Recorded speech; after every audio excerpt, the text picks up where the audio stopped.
Assalamualaikum warahmatullahi wabarakatuh. Di sini perkenalkan, nama saya Akbar Hidayat. Di sini saya akan membahas sedikit tentang sejarah kebudayaan Islam, yaitu perjuangan dakwah Rasulullah di Madinah. Sebelum kita masuk, yaitu kita harus tahu dulu apa latar belakang hijrahnya Rasulullah ke Madinah.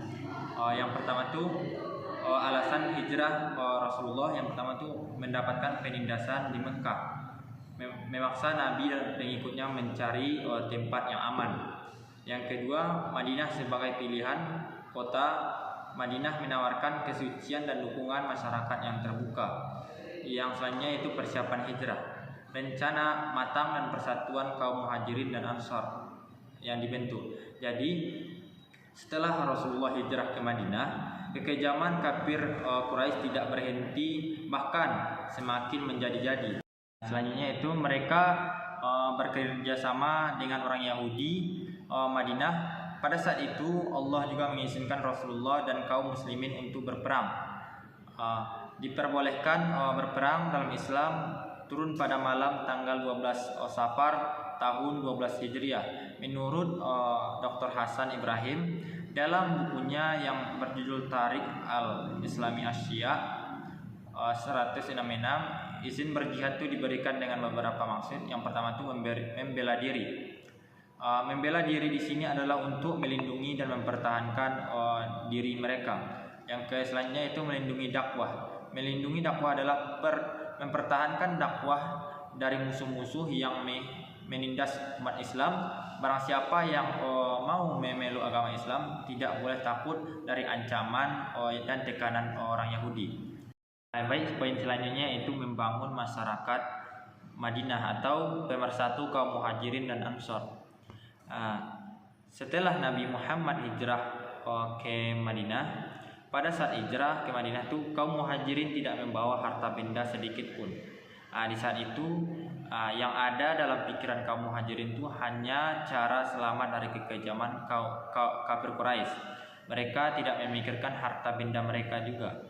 Kaum Ansor mengetahui bahwa sebagian besar kaum Muhajirin tidak membawa harta benda. Di situ mereka membantu saudara mereka kaum Muhajirin dengan membuka tangan terbuka.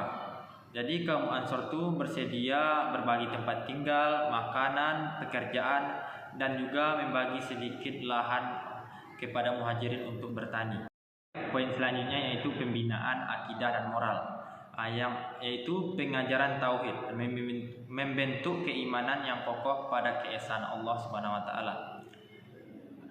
Yaitu di Madinah praktik pelaksanaan ibadah tampak semarak, terlebih jumlah kaum muslimin di Madinah itu sangat banyak. Nabi Muhammad SAW memberi teladan dalam bidang ibadah dan akhlak kepada kaum muslimin, dan juga beliau membiasakan akhlak terpuji dalam kesehariannya. Jadi dakwah Nabi Muhammad itu kepada kaum muslimin bertujuan untuk mengajak mereka menanamkan ajaran Islam dengan baik. Poin selanjutnya itu pengaturan sistem pemerintahan. Yang poin pertama itu Piagam Madinah. Jadi konstitusi pertama yang mengatur hubungan umat Islam dan pemerintahan. Jadi Piagam Madinah itu adalah sebuah perjanjian tertulis yang dibuat oleh Nabi Muhammad SAW setelah hijrah ke Madinah untuk mengatur kehidupan masyarakat di Madinah. Yang poin selanjutnya itu struktur kepemimpinan. Nabi SAW sebagai pemimpin agama sekaligus negara. Jadi struktur kepemimpinan Nabi Muhammad itu menjelaskan bagaimana kekuasaan dan wewenang dari tanggung jawab diatur dalam sebuah organisasi atau kelompok. Poin selanjutnya itu pembagian tugas. Delegasi tugas kepada sahabat dan penegakan aturan bersama. Jadi itu ada beberapa pembagian tugas. Yang poin pertama itu pemimpinan umum. Jadi Rasulullah berperan sebagai pemimpin agama, politik, administrasi, dan lain-lain. Yang selanjutnya itu beliau juga menjadi panutan dalam perilaku sehari-hari. Poin yang kedua yaitu pusat kegiatan dakwah. Jadi masjid menjadi pusat kegiatan dakwah, tempat untuk beribadah, belajar, dan berkumpul. Dan Rasulullah menyampaikan ajaran Islam itu membangun akhlak dan membina ukhuwah di masjid. Yang ketiga yaitu persaudaraan. Rasulullah mempersaudarakan kaum Muhajirin dan kaum Ansor untuk saling tolong menolong, yaitu selanjutnya itu persaudaraan ini bertujuan untuk memperkuat ajaran agama Islam. Baik, poin selanjutnya itu menghadapi tantangan dan rintangan. Jadi Rasulullah dalam menjalankan dakwah itu banyak beberapa tantangan, yaitu melalui peperangan. Nah, di sini saya akan menyebutkan poin-poin peperangannya. Itu yang pertama perang Badar, yaitu kemenangan penting sebagai momen pengokohan iman. Yang kedua yaitu perang Uhud, ujian yang mengajarkan kesabaran dan kepemimpinan. Yang ketiga yaitu perjanjian Hudaybiyah, itu langkah strategi mencapai perdamaian dan perluasan dakwah. Jadi di sini saya cuman menjelaskan tentang poin-poinnya saja. Karena pembahasan ini akan saya bahas di video selanjutnya. Pembahasan saya yang terakhir yaitu hasil dan dampak perjuangan di Madinah. Yang pertama itu konsolidasi Muslim, itu meningkatkan persatuan dan kekuatan umat Islam. Yang kedua yaitu penyebaran Islam, menjangkau wilayah baru dan menambah pengikut umat Islam.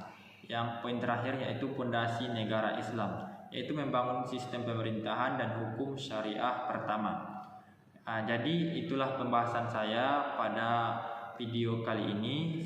Maaf kalau ada kesalahan dan kekurangan saya dalam menjelaskan materi di video ini. Saya Akbar Hidayat. Saya akhiri saja dengan wabillahi taufiq wal hidayah. Assalamualaikum warahmatullahi wabarakatuh.